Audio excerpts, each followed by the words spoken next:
Hey yo, welcome to the QB School Show. I am JT O'Sullivan. Fired up, you are checking in. We are talking everything ball. Let's dive into it. Here we go.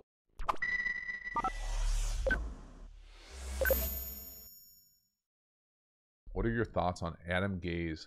With you having played for him, do you think he has what it takes to be a head coach in the NFL? Charlie. Adam, I'm a big fan of Adam just as a dude. We're friends, we're buddies. He's one of my favorite quarterback coaches while I was in the league. Had him at a couple different spots.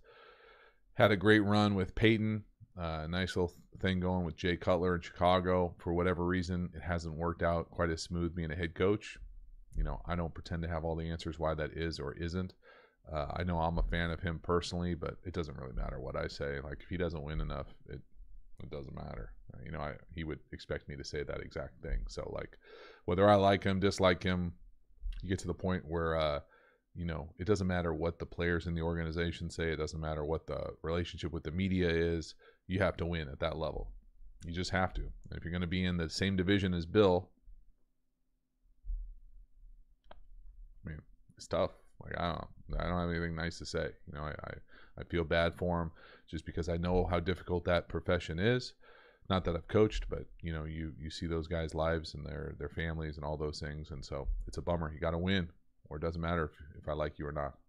Jackson, what is your advice for overcoming adversity in a game? Oh, this is a good question. So, advice for overcoming adversity in a game is that I would hope that your coaches have created, and the coaches have created adversity in practice, in a safe environment to allow you to practice what that feels like. Because if you're just rolling the ball out there and have never been faced with any sort of adversity, it's going to be really difficult to execute at a really high level in a game. That's why I always think practice should be more difficult than the game, whether that's tempo, execution, you know, look that you're getting. You should always get the hardest look in practice. All those things make the game easier.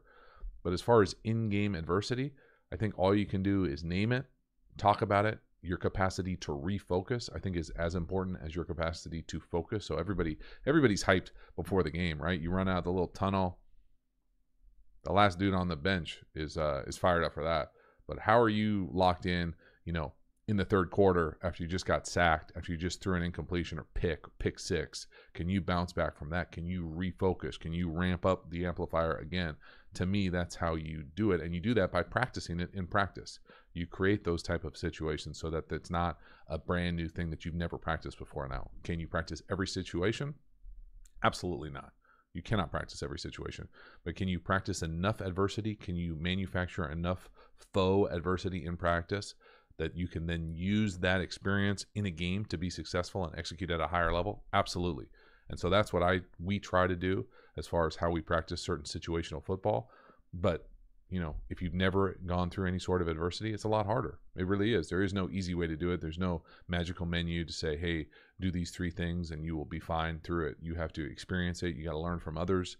You got to take all the lessons that you possibly can and prepare yourself for some sort of adversity. Because if you play long enough and you play high enough level, you're going to face a lot of adversity in football. It's one of the great things about it. And so how you bounce back from that, I always thought is one of those things that really defines what type of player, what type of person, how you come out of these things. And so it's a great question. Hopefully that answers it a little bit, but I appreciate it. Let me know if you got a different way to deal with adversity that you faced.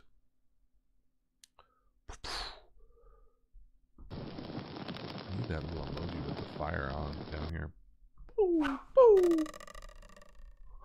Have I had the bruh on there the whole time? I gotta take the bruh down.